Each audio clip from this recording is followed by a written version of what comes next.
পাকেরা যখন কঠিন আযাবকে দেখবে তখন আল্লাহকে বলবে রব্বি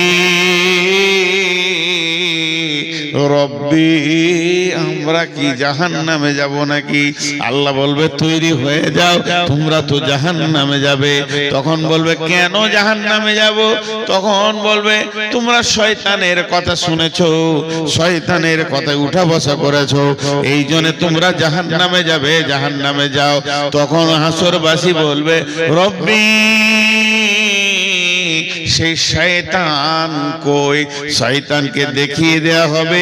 হাসরবাসী সব দৌড়ে গিয়ে শয়তানকে ঘিরে নেবে। শয়তান একটা আগুনের খুঁটির উপরে চড়ে নিয়ে ওখান থেকে লেকচার মেরে মেরে বলবে ও হাসরবাসী রে, তোরা হতভাগার দল, যাদের কাছে কোরআন ছিল, কিতাব ছিল, দলিল ছিল, তাদের কথা তোরা মানিসনি। আর আমার কাছে দলিল ছিল না, কিতাব ছিল না, কোরআন ছিল না, একটুকু তোদেরকে সুসুরি দিয়ে দিয়েছি, দল দল আমার দিকে চলে এসেছিস।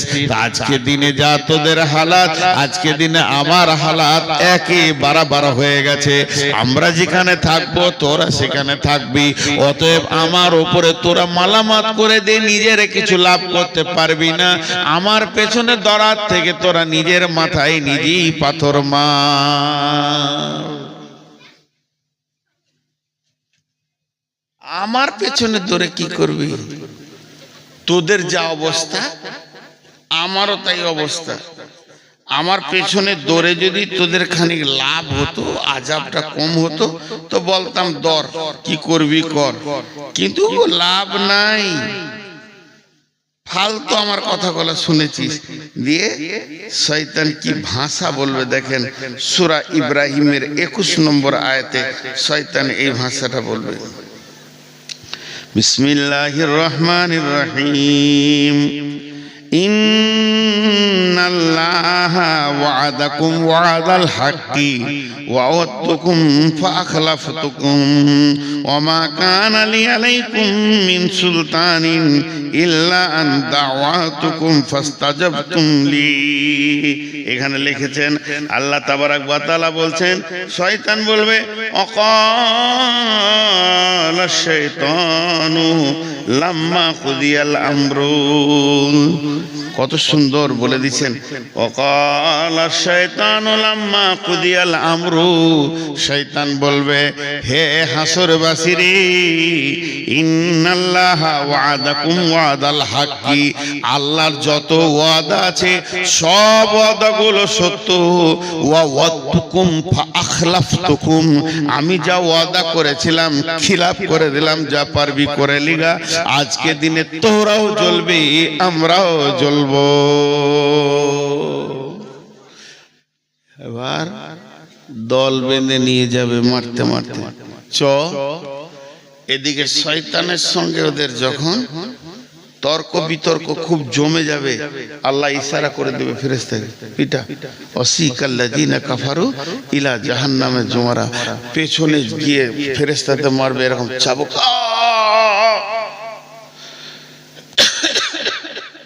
চিৎকার করবে, ব্যাকট চিৎকার, হাসরের ময়দান তোলপাড় করবে। ফেরেশতা চাবুক পড়বে, আর চাবুকে ও চিল্লাবে না, ওর গোষ্ঠী শুধু চিল্লাবে, ভয়ঙ্কর চিল্লাবে, আর সামনের দিকে আগাতে থাকবে। এরই নাম ওয়াসিকাল্লাযিনা কাফারু ইলা জাহান্নামা জুমারা। চল আগে চল, তোদের নাটক শোনার জন্য কিয়ামত বানানো হয়নি, এটাকে ধ্বংস করতে হবে, কিয়ামত শেষ করতে হবে, বিচার শেষ করতে হবে। তোরা নাটক করবি তো যা করবি জাহান্নামে যে করগা। মারতে মারতে যখন নিয়ে যাবে, তখন দারোয়ান দাঁড়িয়ে আছে, ওই মালিক যে মালিক রসুলকে দেখে হাসেনি, ওই মালিক দাঁড়িয়ে আছে। তাকাদু তামাইযু মিনাল গায়দি কুল্লামা উলকিয়া ফিহা ফাওজুন সাআলাহুম খাজানাতুহা আলাম ইয়াতিকুম নাযীর। দরজাটা খুলবার বলবে, হাসরবাসী তোমাদের কাছে কি কেউ যায়নি? বলে নবী মুহাম্মদ সাল্লাল্লাহু আলাইহি ওয়াসাল্লাম তো আমরা যখন বেঁচে ছিলাম তার থেকে ১৫০০ বছর আগে শেষ। আরে নবী মুহাম্মদ শেষ হয়ে গেছে, তো নবী মুহাম্মদ সাল্লাল্লাহু আলাইহি সাল্লামের উত্তরসূরিরা তো ছিল বড় বড় আলেম শাইখুল হাদিসেরা। বলো 2026 সালে তোমার জন্ম, তো 2026 সালে 27শে জানুয়ারি মঙ্গলবার দিবাগত রাত্রিতে তোমাদের ময়দানে কেউ এই জাহান্নামের কথাটা বলেনি? এমনটা এরকম কলু বালা কাদ জাআনা নাযীর ফাকাযযাবনা ওয়া কুলনা মা নাযালাল্লাহু মিন শাইইন ইন আনতুম ইল্লা ফি যালালিন কাবীর। আল্লাহ গিয়েছিল, বর্ধমান থেকে একজন এসেছিল নূর মোহাম্মদ, বলছিল জাহান্নামের কথাগুলো, ফেরেশতাকে বলে গিয়েছিল রে ভাই কি করছিলে তখন? ওকে মিথ্যু মনে করছিলাম, মিথ্যু। আল্লাহ গেল কিছু বলেনি, ফালতু ফালতু ও চেয়ারে বসে বসে শুরু করে বলছে, ওগুলো শুনে কি লাভ হবে? কিন্তু আজকে যে চোখ খুলে গেল, মিথ্যু গুলাই আমরাই ধোকায় যে পড়ে গেলাম। ভাইরা আমার, আল্লাহ তাবারাক ওয়া তাআলা বলছেন ওই জাহান্নামকে ভয় করো। আমি বলছি ভয় করো, মানবেন না। আর কেউ বলছে ভয় করো, মানবেন না। আরো কথা, কারো কথা মানবেন না। পৃথিবীর কোনো আলেমের কথা মানবেন না, কোনো মুফতির কথা মানবেন না, হাফেজের কথা মানবেন না, হাজির কথা মানবেন না, গাজীর কথা মানবেন না। এ কথাটা আমি স্বীকার করে নিলাম। কিন্তু একটিবার বলেন বন্ধুরে, আপনি কি আল্লাহর কথা মানবেন না? আল্লাহ তাবারাক ওয়া তাআলা সূরা তাহরিমের মধ্যে বলছেন ইয়া আইয়ুহাল্লাযীনা আমানু কু আনফুসাকুম ওয়া আহলিকুম নারা আলাইহা মালাইকাতুন গিলাদুন শিদাদুন লা ইয়াসুনাল্লাহা মা আমারাহুম ওয়া ইয়াফআলুনা মা ইউমারুন।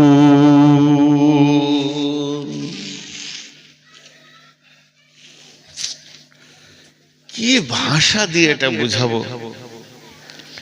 আল্লাহ বলছেন ইয়া আইয়ুহাল্লাযীনা আমানু, হে মুমিন মুমিনা, কু আনফুসাকুম ওয়া আহলিকুম নারা, তুমি নিজে বাঁচো, তোমার আহালকে বাঁচাও।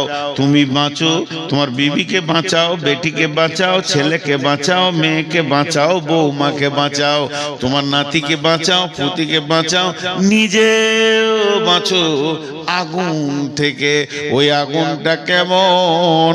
ওই আগুনটা লিলিহান আগুন, দাও দাও করে জ্বলছে। ওই আগুনে যেন না যায়, এর জন্য তুমি নিজে বাঁচো, তোমার হালকে বাঁচাও।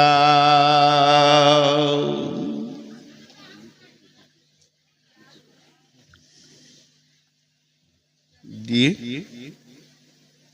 চলে গেছেন নাকি? ঠান্ডা লেগেছে আপনাকে? খুব ঠান্ডা লেগে গেছে। তুমি নিজে বাঁচো, তোমার আহালকে বাঁচাও। এই বাঁচোটা আল্লাহ বলছে, কতটা গুরুত্ব দেবেন আপনি ভাবেন। এই বাঁচো শব্দটা আমি বলিনি, আপনাদের গায়ে কোনো হাজি বলেনি, মসজিদের ইমাম বলেনি, ঈদগাহের ইমাম বলেনি, স্বয়ং আল্লাহ বলছে বাঁচো। আমি একটা কথার উপরে টেস্ট দিচ্ছি, কারো বাড়ি যাওয়ার প্রয়োজন হলে মুখ বন্ধ করে চলে যান। তুমি বাঁচো, তুমি বাঁচো, আহালকে বাঁচাও। কঠিন মুশকিল। নারা, জাহান্নাম থেকে বিশ্ব নবী বসে আছেন। বিশ্ব নবী রাহমাতুল লিল আলামিন বসে আছেন, আর একটা জানাজার লাশ পার হয়ে চলে গেল। চোখের সামনে দিয়ে জানাজা চলে গেল, লাশ চলে গেল, বিশ্বনবী চোখ দিয়ে পোঁস করে পানি পড়তে লাগলো। সাহাবীরা বলছেন, ইয়া রাসূলুল্লাহ আপনি কাঁদছেন কেন? যে লোকটা মারা গেছে, যে লোকটা মাইয়াত হয়ে গেছে, প্রথম নম্বরে লোকটা মুসলমান নয়, ইহুদি। দ্বিতীয় নম্বরে আমাদের প্রতিবেশীও নয়, তৃতীয় নম্বরে আত্মীয়ও নয়। আত্মীয় নয়, প্রতিবেশী নয়, আবার মুসলমান নয়। আপনি দয়ার নবী কেন কাঁদছেন? নবীজি বললেন, চোখের পানি মুছতে মুছতে নবীজি বলছেন, আহা লোকটা আগুনে চলে গেল, যদি কালেমা পড়ে নিত রে আজ আগুন থেকে বেঁচে যেত। তাহলে আগুনটা রসুলের কাছে কত গুরুত্ব ছিল, আমাদের কাছে গুরুত্ব নাই। আমি ফজরে আজান হয়ে গেছে, আমি উঠলাম, মুরব্বী মানুষ, সারা রাত ঘুম হয়নি, শরীরে ভিটামিন নাই, এনার্জি নাই, রোগী হয়ে গেছি, ঘুম হচ্ছে না, আমি জেগে আছি, আজান শুনলাম, উঠলাম, উঠে উজুটা কষ্ট করে করলাম, উজু করে মসজিদে গিয়ে 2 রাকাত ফরজ পড়ে বাড়িতে এলাম।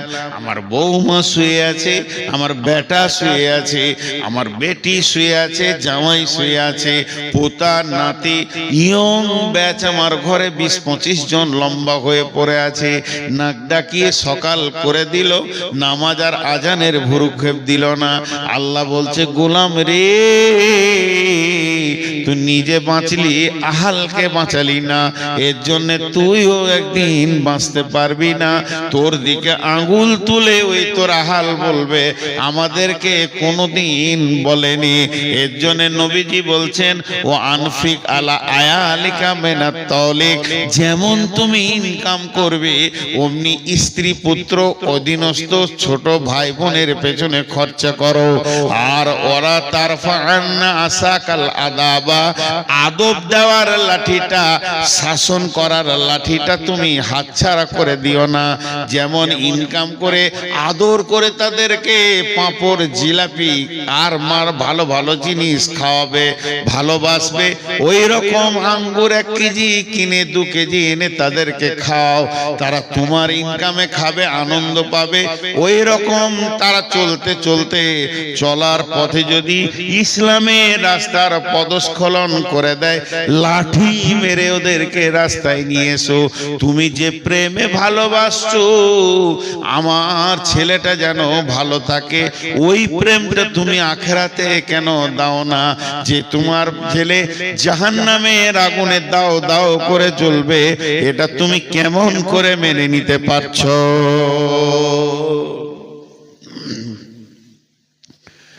কেমন করে তুমি এটা মেনে নিতে পারছো? আমার নিজের চোখে দেখা, আমি ইমামতি করেছি 5-6 বছর।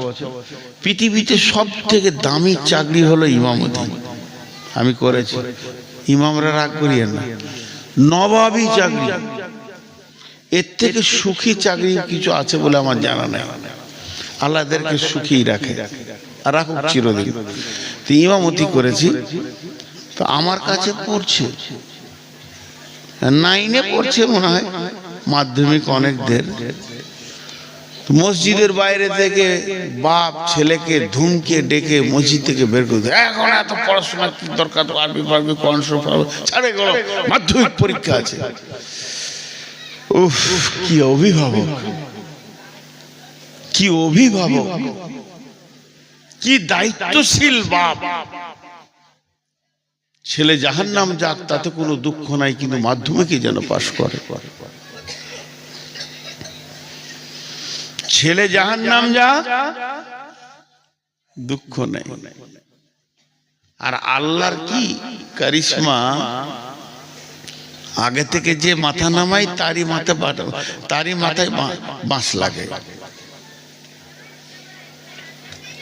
আন্ধার রাতে বাস স্ট্যান্ডে নেমেছে, ঘর যাবে, তো বাঁশ তালার ভিতর দেখে যেতে হবে, বাঁশ বাঁশ বাঁশ লয় বাঁশ, একটা বাঁশ এরকম পড়ে গেছে ঝড়ে, তো যত লোক যায় ওখানে মাথা নামো করে, যত লোক যায় মাথা নাম করে পার হয়।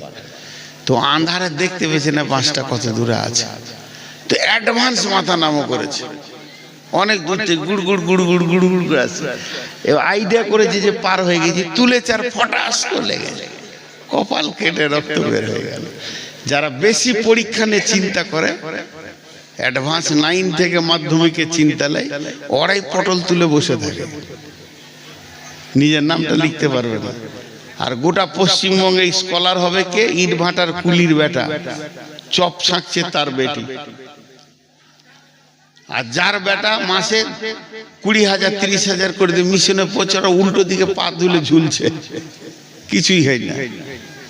আল্লাহর কারিশমাটা ঠিক আছে। মানুষ বুঝতে পারে না পৃথিবীতে দুটো বিজনেস চলছে খুব ভালো, স্বাস্থ্য আর শিক্ষা। ডেল কার্নেগি বলেছে অল্প সময়ে যদি বড়লোক হবে মিশন খুলো, নাইলে নার্সিং হোম খুলো। আগেকার যুগে মা বোনদের প্রসব যন্ত্রণা উঠেছে সকালে, সারা দিন গেল দায় বসে আছে, সারা রাত বাচ্চা হলো না, পরের দিন বিকালে বাচ্চাটা হলো, তাতেও খুশি। আর এখন 3 দিন আগে হসপিটালে শুয়ে পড়েছে সিজার নিয়ে। স্বাস্থ্য শিক্ষা তো ওধারে কি আগুন লাগাইলে রে বাবা? অনেকক্ষণ তো চুপ করে রেখেছিলাম ভেড়ার দলটাকে, ওই যে কটা ভলেন্টিয়ার বলছে ওই কটাই। ওরা বলছে আজকে ভলেন্টিয়ার হয়ে গেছে, মানে বিরাট ব্যাপার। ভলেন্টিয়ার মানে বুঝে না তো, এরাই ফেল করে। প্রকৃত অভিভাবক আমি আমার আব্বাকে বলবো, তাতে অহংকার মনে করতে পারে। আমরা দুনিয়ার ব্যাপারে যদি কিছু ভুল করেছি, একটা থাপ্পড়ও মারেনি। টাকা হারিয়ে গেছে, টাকা নষ্ট করে দিয়েছি, দুনিয়ার কত ক্ষতি করেছি কিছু বলেনি। কিন্তু এক ওয়াক্ত নামাজ যদি জামাতে পড়িনি, সেদিন ভাত খাওয়া মুশকিল হয়েছে, ঘর ঢোকা মুশকিল হয়েছে। স্টেটমেন্ট নিত। কত কড়া মানুষ ছিলেন। বিছানায় শুতে যাওয়ার আগে, তখন আমার বয়স 5 বছর 6 বছর 7 বছর বয়স, স্কুলে পড়ি, তারপরে ক্লাস 2 পড়ি। তখন দাঁড়া, জোহর কোথা পড়েছিস, আসর কোথা পড়েছিস, মাগরিব কোথা পড়েছিস, তোর ডান দিকে কে ছিল, বাঁ দিকে কে ছিল, ইমাম সাহেব কোন সূরা পড়েছে, সব দিয়ে তারপরে খেতে পেতাম, নাহলে ভাত দিত না, মেরে শেষ করে দেব। এতটুকু ইসলামকে রেদার করা যাবে না। সচেতন গার্জেন। তা আল্লাহ তাবারক ওয়া তাআলা বলেন, ইয়া আইয়ুহাল্লাযীনা আমানু কু আনফুসাকুম ওয়া আহলিকুম নারা। কত সুন্দর ক্লিয়ার করেছে। আমার আহাল যদি নামাজ না পড়ে আমি কি ধরে পড়াবো নাকি? আল্লাহ বলেছেন ফাযাক্কির ইন্নামা আনতা মুযাক্কির, তুমি বলতে থাকো, তোমাকে বলতে পাঠিয়েছি। লাস্তা আলাইহিম বিমুসাইতির, প্রশাসন ক্ষমতা তোমাকে দিইনি। এমনও নবী আছে, এমনও নবী আছে, এমনও নবী আছে, এমনও নবী আছে, এমনও নবী আছে যার একটা উম্মত নাই, সারা জীবনে একটা উম্মত বানাতে পারেনি। তা বলে যে নবী থেকে তার নাম কেটে দেবে তা নয়। আল্লাহ তার শ্রমটা দেখেছে, তার আকাঙ্ক্ষাটা দেখেছে দিলের। আমি আমার ছেলেকে বলবো, মেয়েকে বলতে থাকবো, তাই খালাস হয়ে যাব। আর যদি না বলি তাহলে আল্লাহ বলছেন আমিলাতুন নাসিবা তাসলা নারান হামিয়া, তুমি গাদা গাদা গাদা গাদা আমল করে, পাহাড় চূড়ার মতো আমল করে কিয়ামতের মাঠে হাজির হবে, তারপরে জাহান্নামে চলে যাবে। এই আগুনটা কে লাগালো?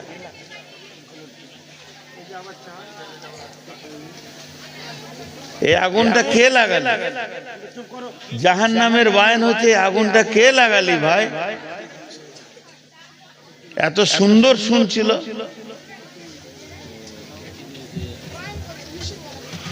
নিষেধ আর শুনবে?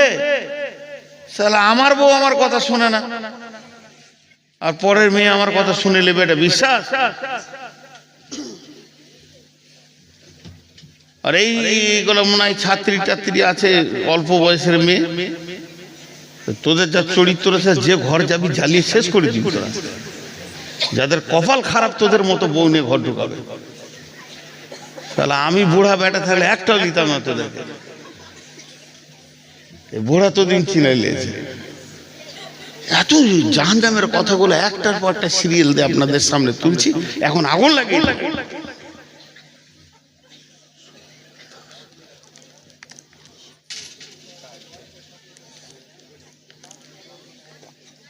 আস্তাগফিরুল্লাহ। আল্লাহ কেমন করে বলছেন, এই বক্তা হযরত মাওলানা দেলোয়ার হোসেন শাহিদি রহমতুল্লাহ আলাইহি, আল্লাহ ওনাকে জান্নাত নসিব করুন। ওনার একটা বয়ান আমি শুনেছিলাম এই কু আনফুসাকুম আহলিকুম নারার উপরে। এত সুন্দর আল্লাহর কোরআনের রচনা শৈলী, ভাষার গাঁথুনিগুলো এত সুন্দর, পৃথিবীতে আর দ্বিতীয় ওরকম কোনো ভাষা আসেনি।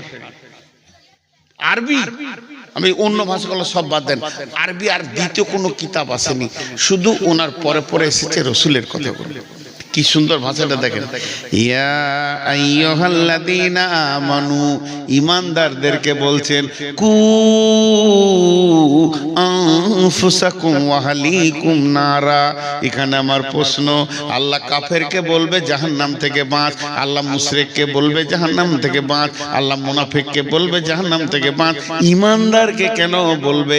আল্লাহ ঈমানদার বলছে, আমি যদি বলে ওই লোকটা ঈমানদার, ঈমানদার হতেও পারে না পারে, আমি যদি বলে ওই মহিলাটা ঈমানদার, হতেও পারে না পারে, কিন্তু আল্লাহ যদি বলে ঈমানদার, ওটা 100% ঈমানদার।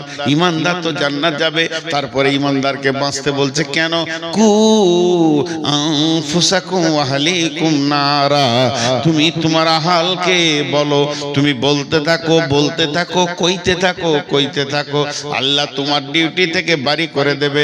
এর জন্য আল্লাহ তাবারাক ওয়া তাআলা বলছেন, আলাইহা মালাইকাতুন গিলা ওয়াকুদুহান নাসুল হিজারা, আলাইহা মালাইকা ওয়াকুদুহান নাসুল হিজারাতু। মানুষ এবং পাথর হবে জাহান্নামের ইন্ধন। আর সেখানে রয়েছে এমন ফেরেশতা যাদের শ্রবণ শক্তি, ধাবন শক্তি বলে কিছু নাই। আলাইহা মালাইকাতুন গিলাতুন শিদাদুন লা ইয়াসুনাল্লাহ মা আমরাহুম ওয়া ইয়াফআলুনা মা ইউমারুন। ওই ফেরেশতাগুলো তৃতীয় কোনো চিন্তা চেতনা নাই, ওরা খালি একটা জিনিস বুঝে, আল্লাহ যা বলবে তাই করতে হবে। কে মরলো, কে ফাটলো, কার গেল, কার থাকলো, এটা দেখার ওদের বিষয় নাই। আল্লাহ বলেছে করতে হবে, চালিয়ে যাবে। এবার মুফাসসিরিনরা এই আয়াতটাকে ব্যাখ্যা করেছেন। ইমাম কাদের জিলানী আলাইহি রাহমা বুনিয়াতুত তালিবিনে বলছেন, জাহান্নামের 7টা মুখ আছে, এক একটা মুখে 70টা করে সুলঙ্গ আছে, আর এক একটা সুলঙ্গে 70টা করে ভাগ আছে। এই বিভাজন হয়ে হয়ে জাহান্নামটা হয়েছে। তার মানে আমাদেরকে এখানে যতগুলো 500, 700, 1000 লোক আছি, একটা হল ঘরে ভরে দেন, নিয়ে গিয়ে ঠেলে ভরে দিয়ে দরজাটা লাগিয়ে দিয়ে সেখানে কেরোসিন কিংবা পেট্রোলের স্প্রে করে দেয়, আগুন লাগিয়ে দেন। আমরা একে অপরকে দেখতে পাবো, চিল্লাবো, যতক্ষণ পর্যন্ত ব্রেনের হুঁশ থাকবে, চোখ থাকবে, দেখতে পাবো। যখন আমি বেহুশ হয়ে যাব, তখন আমি মরে যাব, কোনো চিন্তা করতে পারবো না। জাহান্নাম এইরকম নয় যে একটা হল ঘরে সব জাহান্নামীরা থাকবে। জাহান্নাম হচ্ছে পাইপের মতো। একটা মানুষকে পাইপে ভরে দিলে যেমন টাইট উবি চুবি করে ভিতরের দিকে যায়, জাহান্নামীকে যখন জাহান্নামে ফেলবে, ওপর দিকে পা থাকবে, নিচে দিকে মাথা থাকবে। আল্লাহর নবী বলেন, এমসি আলাল ফাহমে আহলুন নার। জাহান্নামীরা মুখের ভরে চলবে, পা উপর দিকে থাকবে। সাহাবীরা প্রশ্ন করলেন, কাইফা এমসি ইয়া রাসূলুল্লাহ আলাল ফাহমে, ও দয়ার নবী গো, কেমন করে মুখে চলবে? আল্লাহর নবী বললেন, যে আল্লাহ পায়ে চালাচ্ছে দুনিয়াতে, ওই আল্লাহ জাহান্নামে মুখের ভরে চালাবে। একজন মুফাসসিরিন বলেছেন, জাহান্নামের মুখে 450 জন নির্দয় ফেরেশতা রয়েছে, যারা মারতে মারতে মারতে মারতে জাহান্নামীদের হাড় হাড্ডিকে চূর করে দেবে। কোনো বান্ধন, কোনো জয়েন্ট, কোনো হাড় গোটা থাকবে না। জাহান্নামী মানুষ অসুস্থ অবস্থায় থাকবে। এই চূর্ণ বিচূর্ণ করার পর আগুনের ভিতরে ফেলবে। আর ওই সুলঙ্গ পথে যে চলবে, চলবে তো চলবে, পানির ভিতরে মানুষ যেমন ডুবে যায়, এই মানুষটা আগুনের ভিতরে ডুববে। কতক্ষণ ডুববে?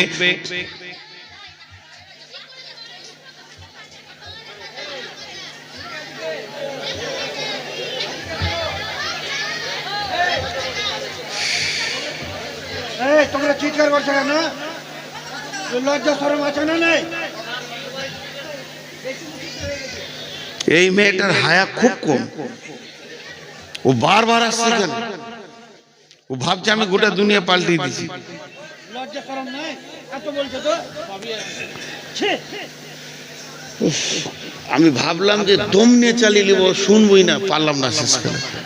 কারণ আমরা বিষয়ের উপরে বায়ন করি, বিষয় কেটে যাবে। আর ওদেরকে উত্তপ্ত করেছে কে? এই মালগুলো দিচ্ছে আল্লাহ জানে। আল্লাহ তাবারাক ওয়া তাআলা বলছেন ওই জাহান্নামে চলতে যে থাকবে আগুনের বিভাজন আছে। এখানে একটা পাইপ চালান আর আপনি কম্পিউটারে ড্যাশবোর্ডটা খুলে দেন আর ওটা আপনি লাগিয়ে দেন।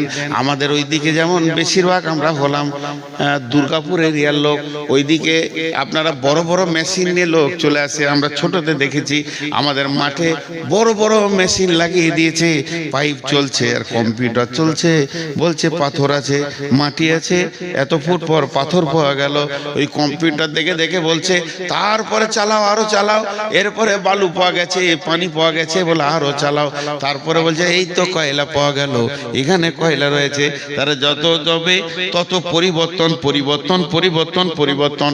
তেমনি আগুনের পরিবর্তন হবে, উষ্ণ আগুন হবে, পেট্রোলের মতো আগুন হবে, তরল আগুন হবে। দেখবেন অগ্নিগিরি খুলে দেখবেন একবার মোবাইলে সার্চ দিয়ে আগুনের কেমন তরঙ্গ বইছে, ঢেউ ফুটছে, ওই রকম আগুনের ভিতর দিয়ে ওই লোকটা চলবে কতদিন? চলবে কতদিন রে ভাই? 70 বছর যাবি। 70 বছর গিয়ে জাহান্নামের নিচে ঠেকবে। এই 70 বছরটাকে আর একবার আপনাদেরকে বিস্তারিত বলে দিই। 24 ঘন্টায় একদিন, 365 দিনে এক বছর। এই বছরে 70 বছর।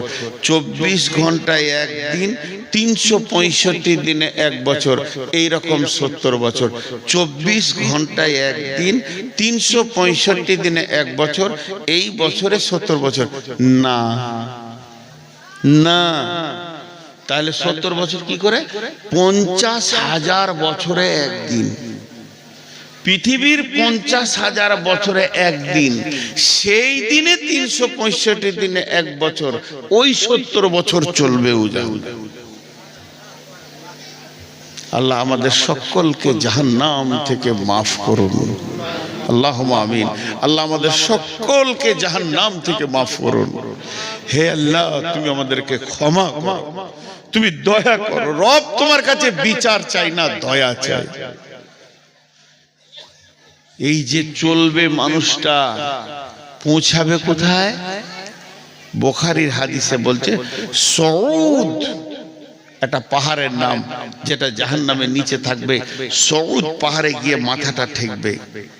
যখন সউদ পাহাড়ে মাথাটা ঠেকবে, মাথা ঠেকার সঙ্গে সঙ্গে ওখানে বড় বড় অজগর আছে পাহাড়ে, সেখানে ডাঁশ আছে, বিচ্ছু আছে, জড়িয়ে ধরবে আর ওদেরকে নিয়ে আবার পাহাড় থেকে গড়তে গড়তে গড়তে গড়তে নিচে স্তরে গিয়ে আরো 70 বছর লাগবে।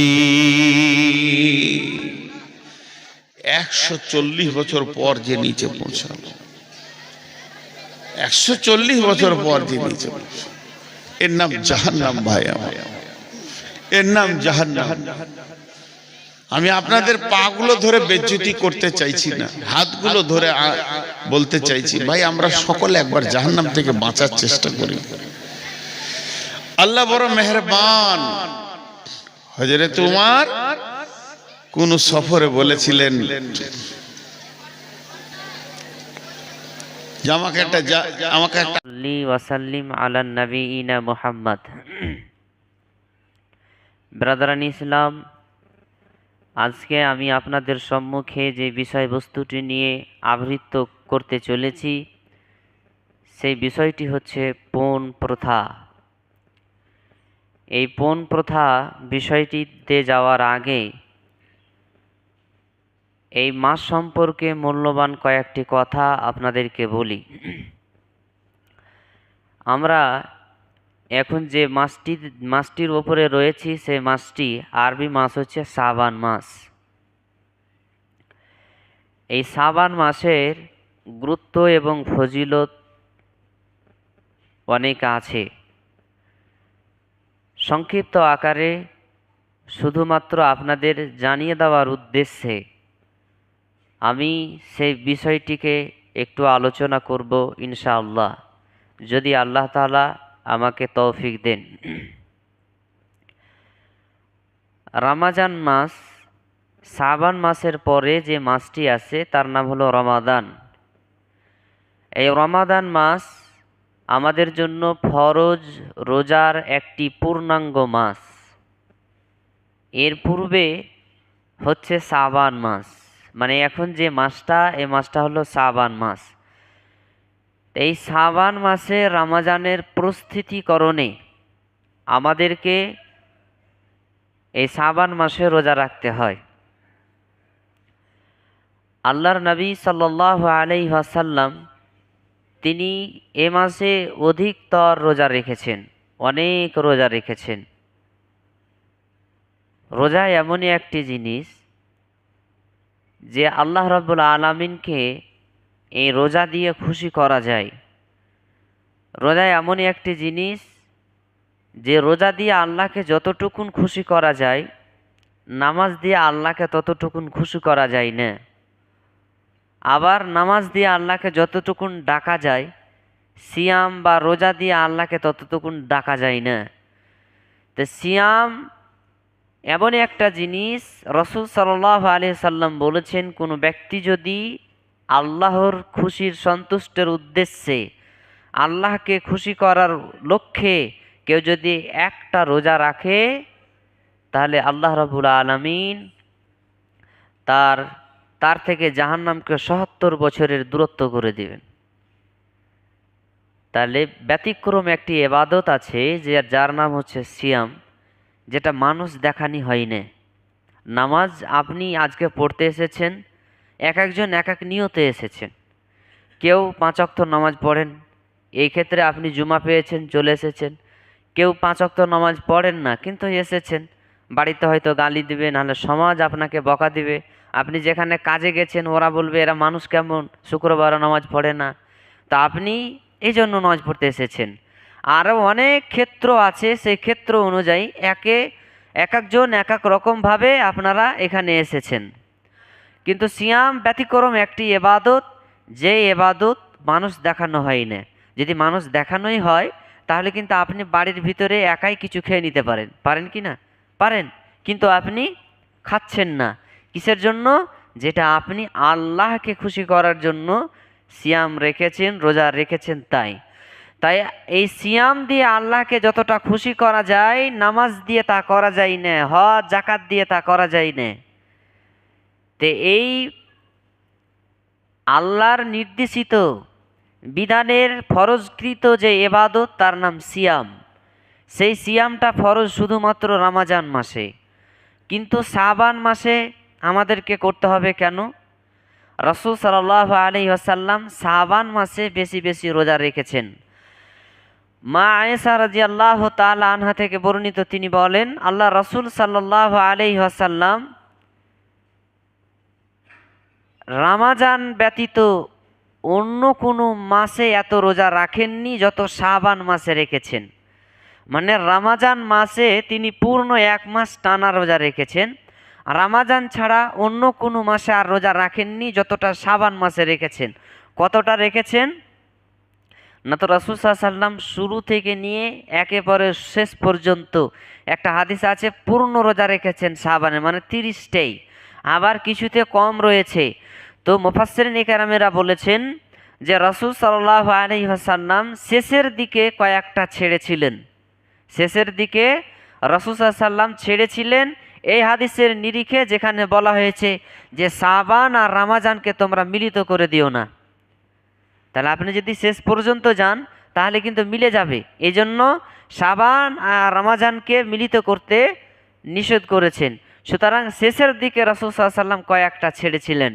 আর আজকে আমাদের সমাজে শাবান মাসের রোজা হলো একটা, যেটা হলো নিসফে শাবান, যেটাকে আমরা বলি নিসফে শাবান। শাবান মাসের 15 তারিখে একটা রোজা, এটা আমাদের মুসলিম সমাজের ভিতরে রাখে এবং এই দিন সম্পর্কে অনেকের অনেক রকম চিন্তাধারা এবং অনেকের অনেক রকমের গবেষণা এর ভিতরে রয়েছে। যাই হোক, তো অনেকে মনে করেন যে শাবান মাসটা হচ্ছে নিসফে শাবান। আল্লাহ রাসূল সাল্লাল্লাহু আলাইহি ওয়াসাল্লাম আয়েশাকে বলেছিলেন, এই হাদিসের নিরিখে কথাটা বলে থাকে। একদিন আল্লাহ রাসূল সাল্লাল্লাহু আলাইহি ওয়াসাল্লাম নামাজ পড়ছেন, সিজদায় এত লম্বা করেছেন যে আল্লাহ রাসূল উঠছেন না। তো সিজদা থেকে যখন উঠছেন না, তখন মা আয়েশা রাদিয়াল্লাহু তাআলা আনহা তিনি আল্লাহ রাসূলের আঙুলটাকে লড়িয়ে দেখলেন, তো দেখছেন যে লড়ছে।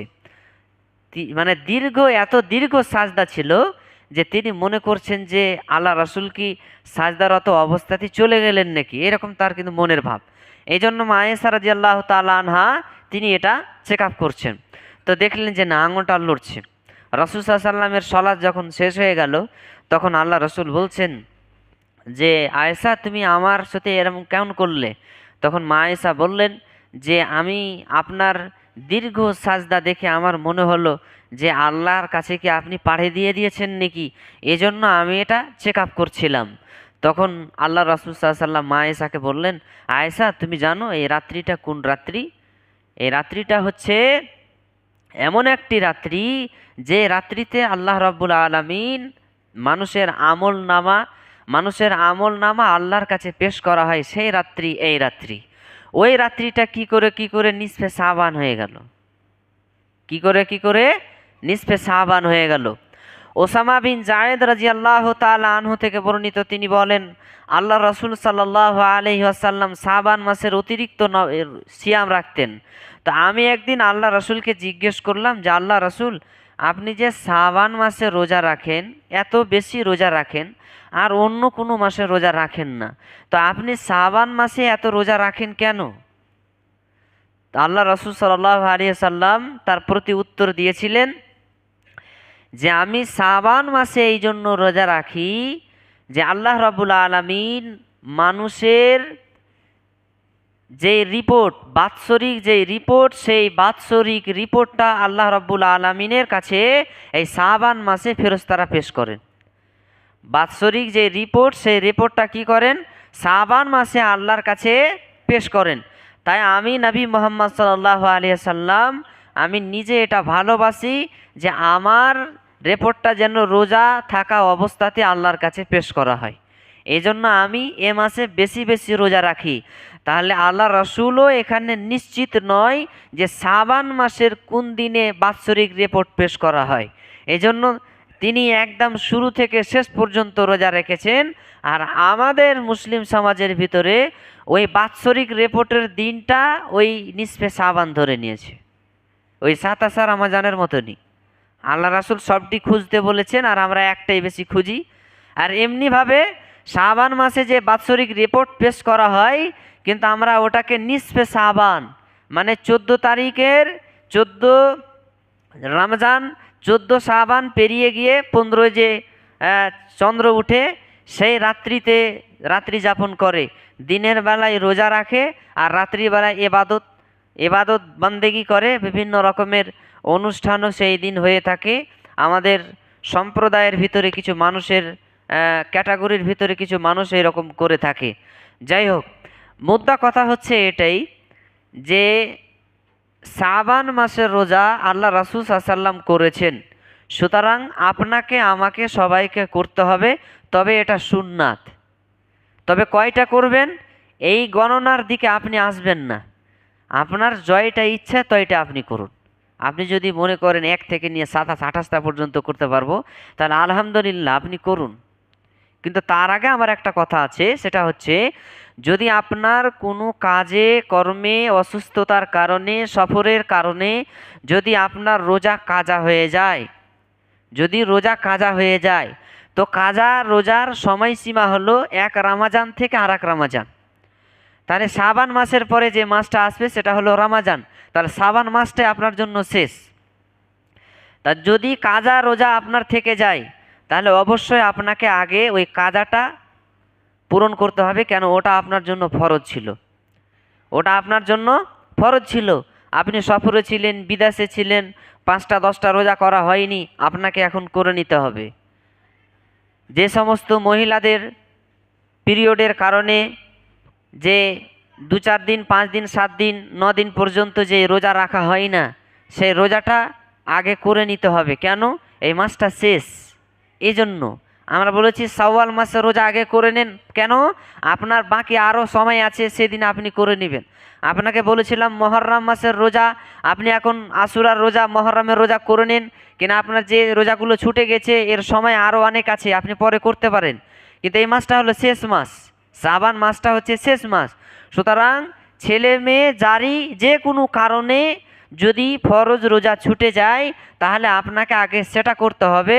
কেন? কিয়ামতের দিন আপনাকে সে প্রসঙ্গে জিজ্ঞাসিত করা হবে যে আপনার ওই রোজা ছুটে গিয়েছিল 5টা 7টা, আপনি করেননি কেন? কিন্তু আপনাকে এটা জিজ্ঞাসা করা হবে না যে রমাজানের আগে শাবান মাস ছিল, সেই শাবান মাসে 10টা কি 5টা রোজা তুমি করনি কেন, যেটা তোমাদের নবী করেছিলেন। এ কথা আল্লাহ রাসূল সাল্লাল্লাহু আলাইহি ওয়াসাল্লাম জিজ্ঞেস করবেন না, আল্লাহ রাব্বুল আলামিন জিজ্ঞেস করবেন না। সুতরাং আগে যদি আপনার ফরজ ছুটে যায় তাহলে ফরজ করুন, তারপর আপনি সুন্নাহটা পালন করবেন। কাউরে যদি ফরজ না ছুটে অথবা ছুটেছিল আগে করে নিয়েছেন, তাহলে শাবান মাসের রোজা আপনি ধারাবাহিকভাবে করেন, অসুবিধা নেই। ধারাবাহিকভাবে আপনি করেন, অসুবিধা নেই। কিন্তু শুধুমাত্র যদি নিসফে শাবান করেন, শাবানের অর্ধেক, 15 শাবান 14 শাবান যদি আপনি করেন, তাহলে কিন্তু সেটা বেদাত হবে। কেন? রাসূল সাল্লাল্লাহু আলাইহি ওয়াসাল্লাম এবং সাহাবায়ে কেরাম তাবেঈন এরা এই দিনকে নির্দিষ্ট করে রোজা রাখেননি। আল্লাহ রাসূলকে জিজ্ঞেস করা হয়েছে আপনি কেন বেশি রোজা রাখেন?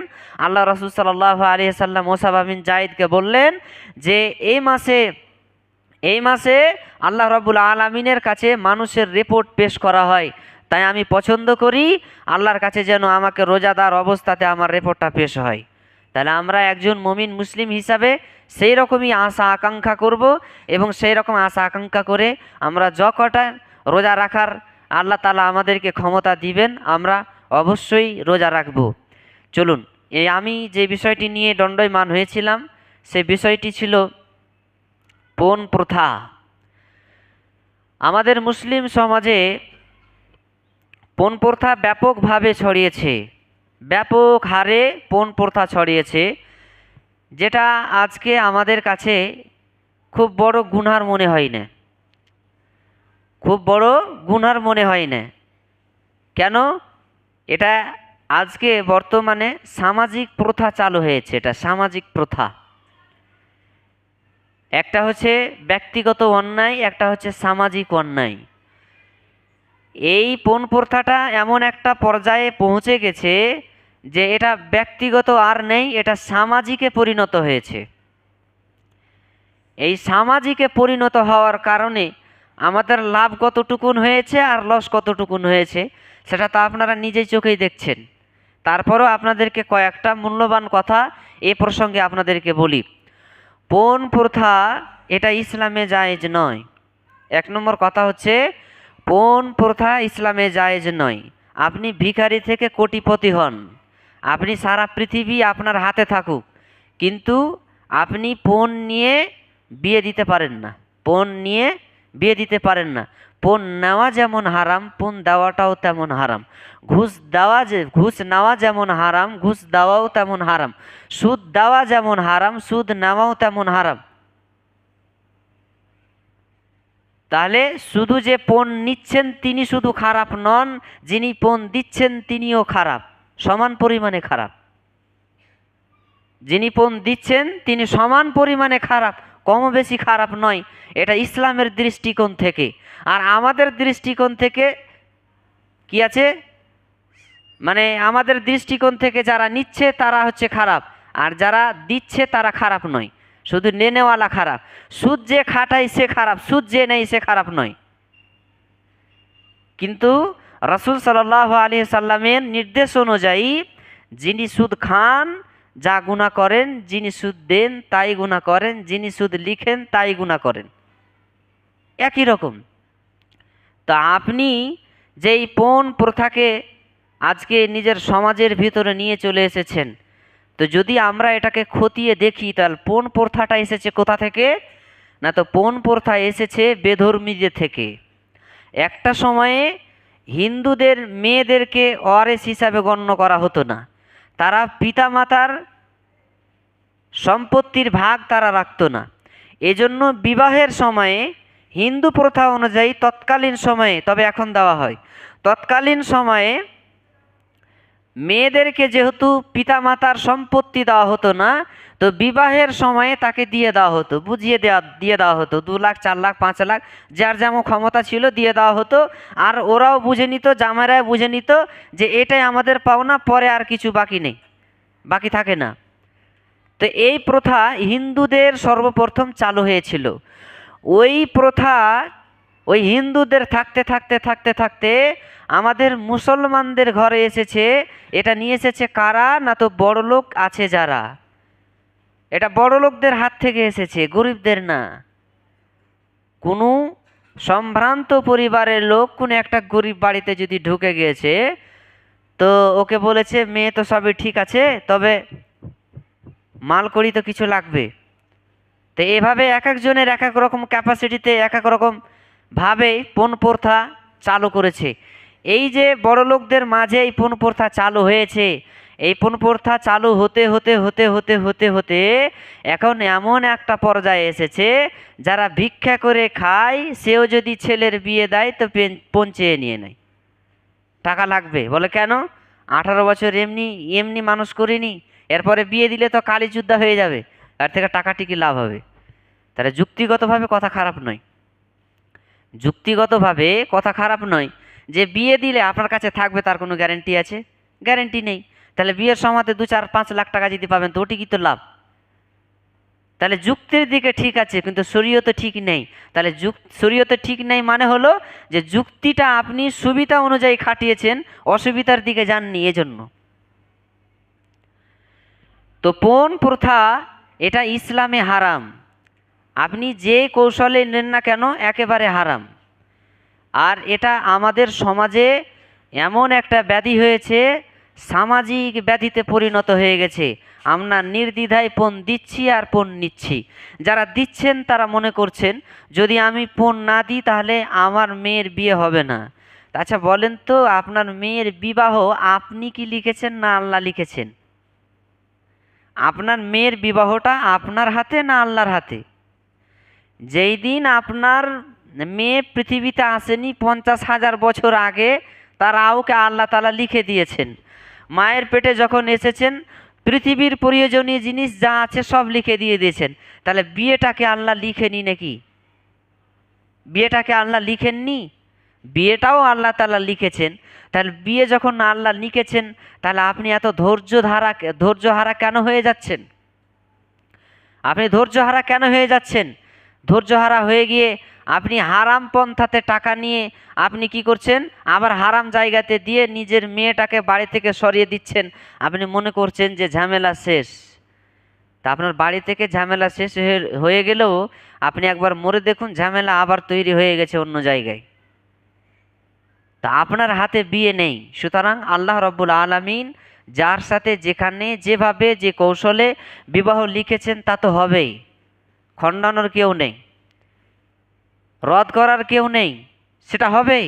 সুতরাং আল্লাহর প্রতি ভরসা রাখুন, আল্লাহর কাছে দোয়া রাখুন এবং প্রচেষ্টা আপনি চালিয়ে যান। এমন নয় যে প্রচেষ্টা চালাবেন না। আপনি আল্লাহকে বলবেন যে আল্লাহ খেতে দাও খেতে দাও, ভালো কথা, আপনি তো চাইবেনই। কেন ইয়াকা নাবুদু ওয়া ইয়াকা নাস্তাইন, তোমরা আল্লাহর ইবাদত করো, আল্লাহর কাছেই চাও, তো চাইবেন তো। চাইবেন মানে এটা নয় যে মসজিদের কোনা খালি ধরেই থাকবেন, আল্লাহ হাত পাটা এমনি দেয়নি, আপনি খাটতে হবে। তেমনিভাবে আপনি প্রচেষ্টা চালিয়ে যাবেন, সেটা ঠিক আছে, কিন্তু আপনি হারামের পন্থা অবলম্বন করবেন, এটা কিন্তু ইসলাম জায়েজ করেনি। ব্রাদারান ইসলাম, সময় শেষের দিকে, অনেক কথাই এই পণ প্রথা সম্পর্কে রয়েছে। আমি মুদ্রা কয়েকটা কথা আপনাকে বলি, তা হচ্ছে এই, আল্লাহ রাব্বুল আলামিন একজন মেয়েকে আমাদের জন্য হালাল করেছেন মোহরানার মাধ্যমে। যদি কেউ পণ পায় সেটা হচ্ছে মেয়ে, সেই পাবে, কিন্তু ছেলেরা কোনো রকমের পণ পাবে না। ছেলেরা কোনো রকমের পণ পাবে না। এই পণ প্রথার কারণে আজকে হাজার হাজার মহিলা তার আত্মহত্যা করছে, কেউ বিষ খেয়ে, কেউ আগুন জ্বালিয়ে, কেউ ছাদ থেকে পড়ে গিয়ে, এক একজন এক এক রকমভাবে তারা কি করছেন? আত্মহত্যা করছেন। শুধু নিজে আত্মহত্যা করছেন না, অনেক পরিবার সাবার হয়ে যাচ্ছে, অনেক পরিবার। কিসের জন্য? এই যৌতুকের কারণে। এই যৌতুকের কারণে অনেক পরিবার শেষ হয়ে গেছে। পাটনারে একটি বাড়িতে 3 জন মহিলা একসাথে বিষ পান করেছেন। কেন? তার বাবা অত্যন্ত দরিদ্র মানুষ, সে পণ দিয়ে বিবাহ দিতে পারছে না। সমাজ এমন একটা জায়গায় চলে গেছে, পণ ছাড়া বিয়ে হয় না। এই পণ ছাড়া বিয়ে হয় না, এই দরিদ্র পরিবারের মহিলা এরা কিন্তু এদের বিয়ে হচ্ছে না। 3 জন সাবালিকা হয়ে গেছে, তাদের মধ্যে যৌবন এসে গেছে, কিন্তু বিয়ে হচ্ছে না। তারা এক পর্যায়ে বিবেচনা করে দেখলো যে আমরা যদি এই নিজের যৌবনকে কন্ট্রোল না করতে পেরে যদি কাউকে দিয়ে দিই, বিলীন করে দিই, তাহলে তো আমরা সমাজের ভিতরে খারাপ মহিলা হিসাবে সাব্যস্ত হয়ে যাব। আবার যদি এভাবে থাকি তাহলে এই তাড়নাও আমাদের সহ্য করা যায় না। তাহলে কি করা যায়? তারা 3 জন একই ঘরের ভিতরে পেট্রোল ঢেলে একসাথে এক বাড়ির 3 জন মহিলা ইন্তিকাল করেছে। তাহলে আপনি বলুন তো, এর জন্য জবাব কে দিবে? এর জবাবটা কে দিবে? কিসের জন্য? এটা তো 3 জন ছিল। আপনাকে আর একটা ঘটনা বলি। কানপুরের একটা পরিবার, সেই পরিবারের 14 জন মানুষ, সেই 14 জনের 14 জন বিষ পান করে মারা গিয়েছে। কারণটা কি? সেই কানপুরের যেই মহিলা, সেই মহিলাটা একজন অমুসলিমের সাথে অবৈধ প্রেমে লিপ্ত হয়ে সে কি করেছে, সঙ্গম করে তার পেটে বাচ্চা চলে আসে। তবে তার বয়স 32 বছর, বিয়ে হয়নি। তার বয়স কত?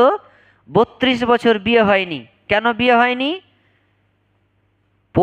পণের কারণে, পণ প্রথার জন্য পণ দিতে পারেনি বাবা, বিয়ে হয়নি। শেষমেশ বাবা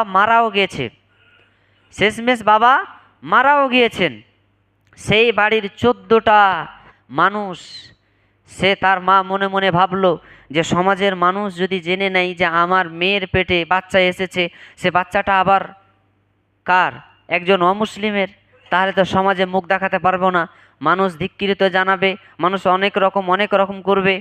তখন সে কি করলো, নিজের মা 13টা ছেলে মেয়েকে এবং নিজে সমেত 14 জন একই পরিবারে বিষ খেয়ে একদিনে মারা গিয়ে 14 জনের লাশ একই বাড়ি থেকে একই টাইমে বের হয়েছে। এর জন্য দায়ী কে? মুসলিম সমাজ। কেন? তোমাকে ইসলাম এত কঠোর হতে তো বলেনি। আল্লাহ রসুল একজন সাহাবীকে বলছেন, এই যুবক, তুমি তো যুবক হয়ে গেছো, বিয়ে করবে না? তো যুবকটা মুস্কি মেরে একটু হাসলেন। তাহলে বোঝা গেল যে ছেলেটা বিয়ে করতে রাজি আছে, কোনো কারণে হয়নি। তো আল্লাহ রসুল বললেন, তোমার চিন্তার কারণ নেই, তুমি অমুক লোকটার কাছে যাও, গিয়ে বলবে যে আল্লাহ রসুল আমাকে পাঠিয়েছেন আপনার মেয়ের সাথে বিবাহের জন্য। তো ওই সাহাবীটি ওই লোকটার কাছে গিয়ে বললেন যে আল্লাহ রসুল আমাকে পাঠিয়েছেন কিসের জন্য? আপনার মেয়ের সাথে বিবাহের জন্য। তো যেমন ওই লোকটা কথা শোনা, ওখানে দাঁড়িয়ে দাঁড়িয়ে ওই মেয়ের বাপ তাকে জিজ্ঞাসা করছে ওই ছেলেটাকে, তুমি কি রাজি? বলে হ্যাঁ রাজি। নিজের বাপ মেয়ের বিয়ে পড়িয়ে দিল, ওখানেই দাঁড়িয়ে দাঁড়িয়ে বিয়ে দিয়ে দিল। কোনো লোক নেই, কোনো আলোচনা নেই, কোনো কিছু নেই, কোনো খরচ নেই, কিছু নেই। বিয়ে এত সহজ। তারপরের দিন আল্লাহ রাসূলের কাছে এসেছেন, তখন সাহাবীটিকে বলছেন যে খবর কি? তখন তিনি বললেন যে আল্লাহ রাসূল, বিয়ে তো হয়ে গেছে, বিয়ে তো করে নিয়েছি, কিন্তু মোহরানা যে দিতে পারিনি। তখন আল্লাহ রাসূল সাল্লাল্লাহু আলাইহি সাল্লাম সাহাবীদেরকে বললেন যে এর মোহরানার জন্য চাঁদা উঠাও। চাঁদা উঠালেন, চাঁদা উঠিয়ে মোহরানা দিয়ে দিলেন। আবার মোহরানা যখন দেওয়া হয়ে গেল, তার কয়েকদিন পরে আবার আল্লাহ রাসূলের সাথে দেখা। তখন বলছে, আল্লাহ রাসূল আবার তাকে বলছেন যে কি ব্যাপার, তোমার মুখে খুব একটা হাসি আসছে না, তুমি তো নতুন বিবাহ করেছো। তখন তিনি বলছেন যে আল্লাহ রাসূল, আমার একটা জিনিসের কমতি আছে, সবাই বিয়ে করার পরে কিছু না কিছু খাওয়ায়, আমি তো খাওয়াতে পারিনি। তা আল্লাহ রাসূল সাল্লাল্লাহু আলাইহি ওয়াসাল্লাম আবার চাঁদা উঠিয়ে খাওয়ানোর ব্যবস্থা করে দিলেন। তাহলে বিয়েটা কত সহজ ছিল আল্লাহ রাসূলের জামানাতে। আমাদের কাছে বিয়েটা একটা বোঝা হয়ে গেছে। বিয়ের নামে অপচয় খরচ অনেক বেড়ে গিয়েছে। এই যে কাপড় ধরি কাটাকুটি, এটা গরিব মানুষের জন্য কি এটা জায়েজ? কি দরকার ছিল 20,000 টাকা 25,000 টাকা দিয়ে আপনি কাপড় কাটবেন কেন? এই প্রথা আপনাকে চালু করতে হলো কেন? কি প্রয়োজন আছে? তাহলে যখন চালু হয়ে গিয়েছে তো উঠবে কি করে? নিজে থেকে উঠান। বাড়িতে এরকম কোনো সিস্টেম রাখতে হবে না যে কাপড় কাটতে হবে 20,000 খরচ, আপনার যা আছে আপনি দেন, আমার যা আছে আমি দেবো। বিয়ে হয় দিবে, না হয় না দিবে, আপনাকে না হলে কানচুসি বলবে, আর কি বলবে, যুগটা এখন এরকম এসেছে। কিন্তু আপনার এই নিয়ে তো নয় যে টাকা বেঁচে যাচ্ছে, এটা নয়, আপনাকে অপ্রয়োজনীয় যে খরচ সেটা থেকে বাঁচার জন্য আপনাকে বলছি। তা আমাদেরকে সমস্ত জিনিসকে ইসলামের পথে যদি আমরা চলি তো অবশ্যই সহজ, কিন্তু আমরা এটাকে নিজে নিজে কঠোর বানিয়ে দিয়েছি। এমন কঠোর বানিয়ে দিয়েছি যে আজকে যাদের 2টা 4টা 5টা 6টা ছেলে মেয়ে আছে, বিশেষ করে তাদের মুখ বিস্মৃত হয়ে গেছে, কালো হয়ে গেছে, কি করে আমি বিয়ে দিব? তাহলে এই সমাজটাতে বোঝাটাকে চাপিয়েছে কে? আপনি আর আমি। সুতরাং আপনি আর আমি এটাকে আমরা আবার মুছে ফেলতে পারবো। সুতরাং এখানে যতগুলো মানুষ এখানে উপবিষ্ট বসে আছেন, নিয়ত করবেন আজকের পর থেকে কোনো দিন যা নিয়েছেন সেটা কিন্তু ক্ষমা চাইবেন, কেন এটা জুলুম। এই জুলুমের আল্লাহ তাআলা ক্ষমা করবেন না। কিয়ামতের দিন যদি আপনাকে উঠে আপনার বিয়াই বলে যে এই আমার কাছে 1,00,000 টাকা নিয়েছিল, ওয়াল্লাহি কসম আল্লাহর, আপনি যদি 50 বার হজ করেন তো জান্নাত যাবেন না। কেন যাবেন না? এই গুনাহটা মানুষের সাথে জড়িত, এটা জুলুম, এটা অন্যায় আপনি করেছেন, এই জন্য আপনাকে এর জবাব দিতে হবে। সুতরাং আপনি ওর কাছে ক্ষমা চেয়ে নেন, না টাকা ঘুরিয়ে দেন। আর যারা ভবিষ্যতে বিয়ে শাদী দিবেন তাদেরকে আমি বলছি যে আপনারা এইরকম ঘৃণিত কাজে আপনারা যেন না, নাহলে কিন্তু আপনি আল্লাহর কাছে ছাড়া পাবেন না। আল্লাহ রাব্বুল আলামিন যেন আমাদের সকলকে বোঝার তৌফিক দান করেন, আল্লাহুম্মা আমিন। আউযু বিল্লাহি মিনাশ শাইতানির রাজিম, বিসমিল্লাহির রহমানির রহিম, কুল হুয়াল্লাহু